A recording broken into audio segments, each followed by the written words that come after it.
Salut et bienvenue dans New Deal, le podcast IFRI Slate TTSO qui décortique l'actualité américaine en compagnie de Laurence Nardon, responsable du programme USA à l'IFRI. Bonjour Laurence. Bonjour Romain. Alors Laurence, ce jeudi 29 avril, ça fera 100 jours que Joe Biden est président des États-Unis. Et pour l'occasion, il a décidé de prononcer un discours de politique générale devant le Congrès. Ce discours aura lieu mercredi 28 à 3h du matin. Moi je dormirai, vous faites ce que vous voudrez, Laurence. Mais quoi qu'il en soit, c'est le moment pour nous de faire un point sur le début de cette présidence qui semble à la fois post-Trump, post-Covid si tout va bien, et post-libéral sur les aspects économiques. On a vu tout d'abord que Biden n'était pas le bonnet de nuit sénile que nous dépeignaient les médias républicains, et pas que d'ailleurs. Il a été très dynamique et très rapide sur de nombreux sujets. Il ne va pas tarder néanmoins à se heurter à des difficultés de plusieurs ordres.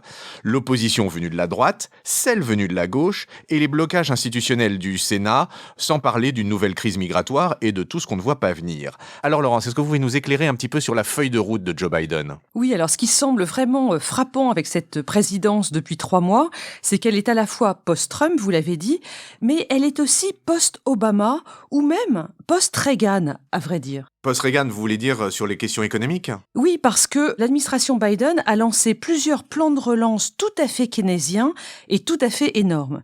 Il y a eu d'abord le plan de relance post-Covid American Rescue Plan à 1900 milliards de dollars. Celui-là, on en a déjà beaucoup parlé.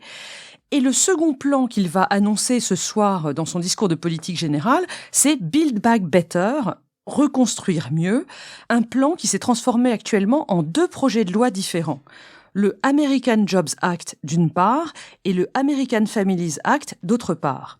Le American Jobs Act, on en a déjà parlé aussi en réalité, parce que c'est son projet de réfection des infrastructures sous un angle environnemental.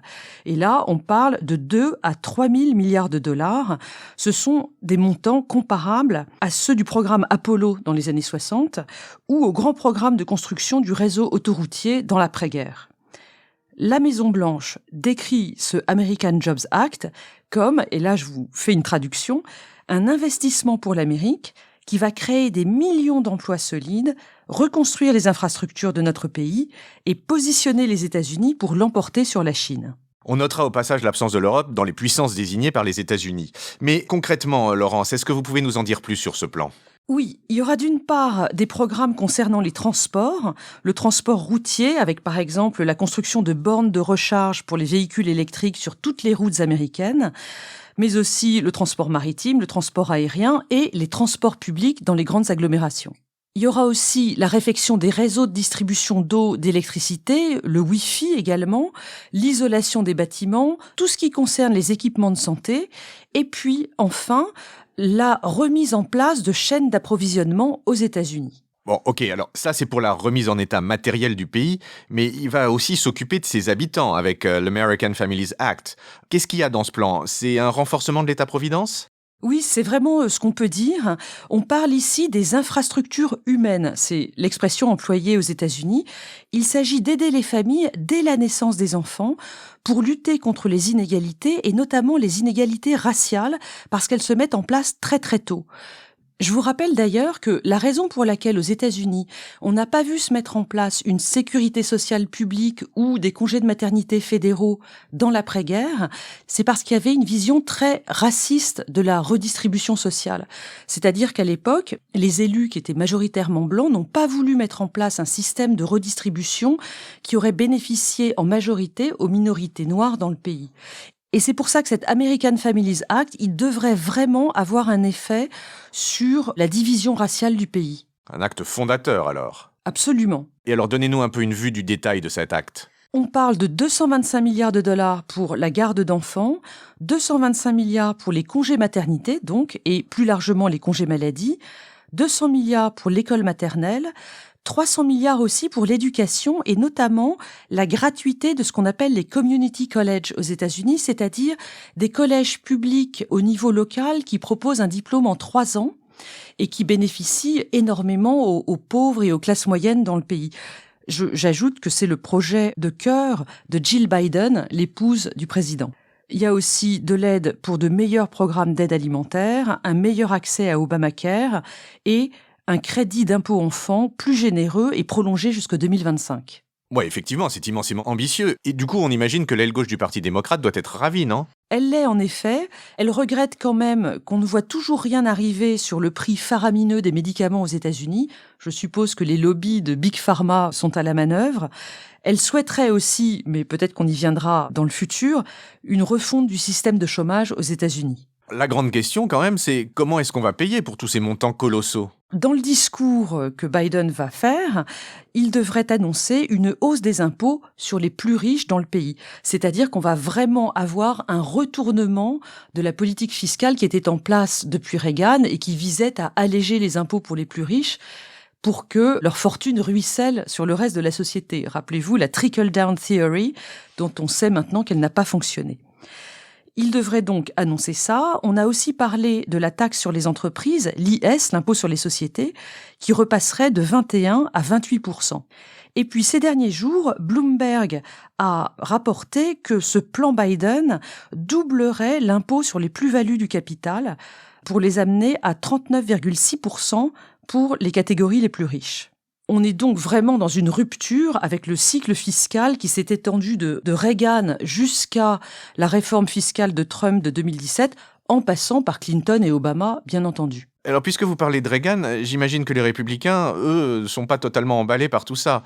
Est-ce qu'il a une chance de passer, ce plan ? Oui, apparemment, il pourrait passer parce que le filibuster, vous savez, cette procédure d'obstruction parlementaire au Sénat, il peut être contourné lorsque les lois portent sur les sujets budgétaires. Et comme c'est le cas, ça pourra ouvrir la voie à un passage facile, ou à peu près facile, de ce grand projet de loi. On a vu les républicains, on a vu les démocrates, mais l'opinion, qu'est-ce qu'elle pense de tout ça ? Énormément de sondages sont sortis cette semaine à l'occasion donc des 100 premiers jours de Biden. Je vous en cite un seul, celui du Washington Post et de ABC News, qui dit que 52% des Américains approuvent l'action de Biden, 90% chez les démocrates, 13% seulement chez les républicains et 47% chez les indépendants. Alors, 13% d'approbation de Biden chez les républicains, c'est très faible, mais ça tient au bashing permanent auquel il est soumis dans les médias conservateurs. Et si on regarde par domaine d'action publique, on voit que les chiffres sont assez différents. Par exemple, 33% de ces mêmes républicains approuvent la politique de santé anti-Covid de Biden, 33% également approuvent son plan de relance anti-Covid, le American Rescue Plan, et même 29% des républicains approuvent la remontée du taux d'impôt sur les sociétés, dont on vient de parler, à 28%. On voit donc bien que, si on les interroge sur les politiques proprement dites, ils ne sont pas aussi opposés au président. Ceci dit, sur ce qui concerne le bien-fondé de toutes ces relances keynésiennes, les économistes standards aujourd'hui sont pour, Janet Yellen, la secrétaire au Trésor, au premier chef, mais certains pointent déjà le risque d'une remontée des taux d'intérêt qui ferait basculer tous ces emprunts d'État dans la catastrophe. Larry Summers, par exemple, qui était le secrétaire du Trésor sous Clinton, Olivier Blanchard, qui est l'ancien chef économiste du FMI, ont dit récemment que ces dépenses étaient vraiment excessives. On va voir ce qui se passe dans les mois qui viennent. Ok, alors ça c'est pour les questions budgétaires et économiques, mais pour le reste des sujets que souhaite traiter l'administration Biden, on en est où à ces 100 jours ? Eh bien, l'administration Biden porte beaucoup d'autres projets très ambitieux, mais évidemment, le président aura beaucoup plus de mal à légiférer, à faire passer des lois au Congrès. Par exemple, sur le climat, il a tenu un important sommet la semaine dernière, sommet virtuel. Il y a aussi la question de la régularisation des immigrés illégaux, les questions sur le port d'armes, les questions sur les droits syndicaux, et puis les projets de loi relatifs à la protection du droit de vote, HR1 et John Lewis Act. On a consacré tout un podcast à cette question. Il y a d'autres sujets qui peuvent pas être gérés au niveau fédéral, comme les violences policières. Ça se fait au niveau des États. Mais ce qui est vrai, c'est que sur tous ces sujets, l'administration Biden fait face à une opposition républicaine sans merci.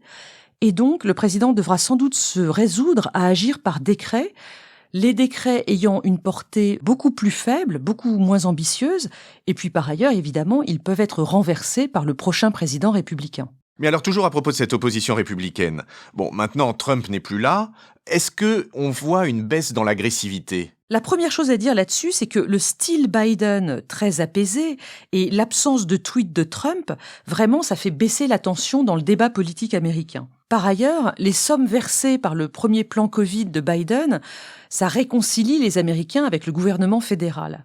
Biden, d'ailleurs, je le signale, va s'efforcer de rendre très visible et très concrète pour les Américains l'aide qui est fournie par tous ces plans. Il va faire de la com dessus. En gros, Obama ne l'avait pas fait et ça avait été une grosse erreur pour sa popularité. Mais vous parliez de Trump. C'est vrai qu'il est très silencieux, mais il est toujours là. Et ce qui est important, c'est que ces 4 dernières années, il a vraiment fait évoluer le Parti républicain vers l'extrême droite, avec des thèmes xénophobes, nativistes, anti-élites, anti-scientifiques, etc. Et les médias conservateurs, ils sont toujours aussi délirants.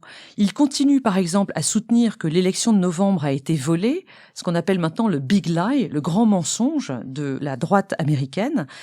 Et ce week-end, pour vous donner un exemple, la grande info sur Fox News, c'était que le plan climat de Biden allait imposer une réduction de 90% de la consommation de viande rouge dans le régime des Américains et que ces derniers n'auraient plus droit qu'à un seul burger par mois. Plus sérieusement, le chef des Républicains au Sénat, Mitch McConnell, a promis de faire tout son possible pour empêcher le plan infrastructure de passer. Et ils sont unanimes, les républicains, sur cette ligne ? À les entendre, ils ont l'air d'être unanimes. Le problème, c'est que beaucoup d'élus républicains sont coincés par la crainte de primaires hostiles dans les élections de 2022, qui viennent très vite.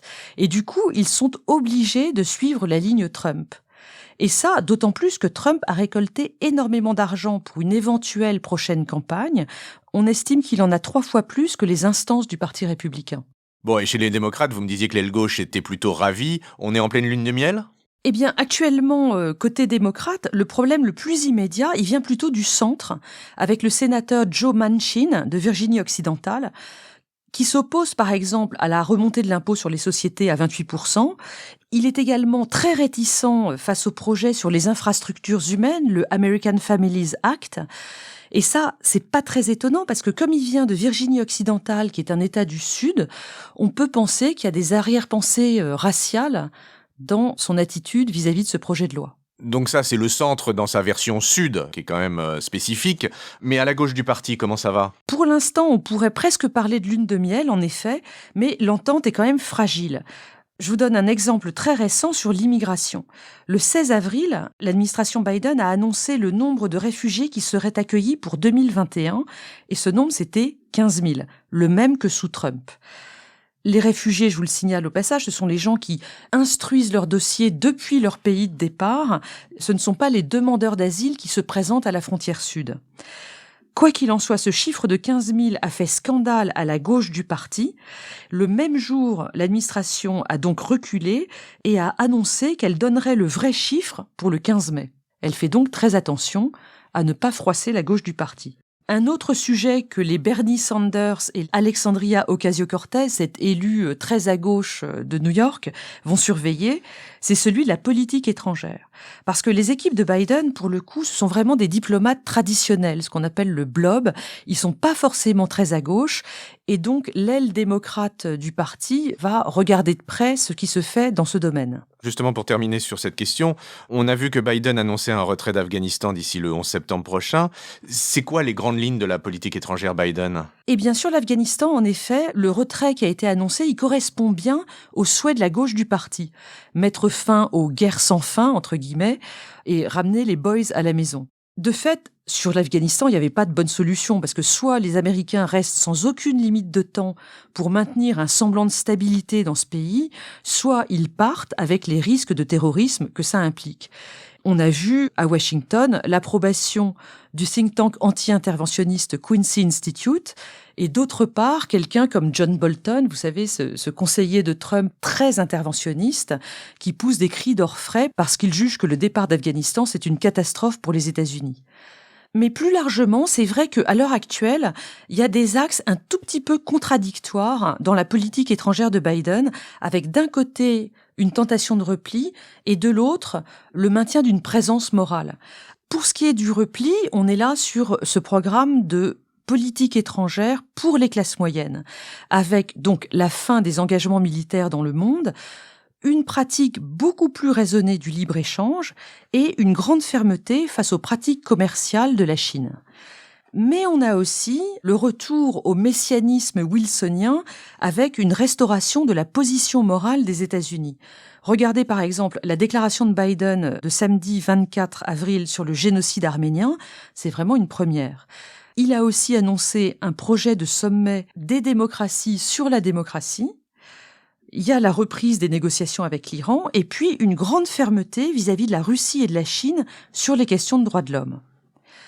Pour conclure sur une cohérence de la politique étrangère Biden, on pourrait quand même dire que c'est l'hostilité à la Chine qui est vraiment structurante pour cette administration, avec la question des pratiques commerciales, la question des droits de l'homme et la question de la domination technologique qui va vraiment occuper l'administration Biden dans les années qui viennent. Une fois de plus, je constate l'absence de l'Europe dans les grands enjeux qui vont structurer l'actualité internationale des prochaines décennies.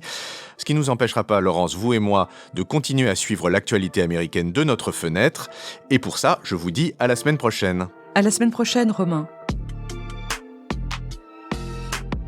New Deal, chaque semaine, sur Slate, TTSO, Lifree et sur vos plateformes de podcast préférées.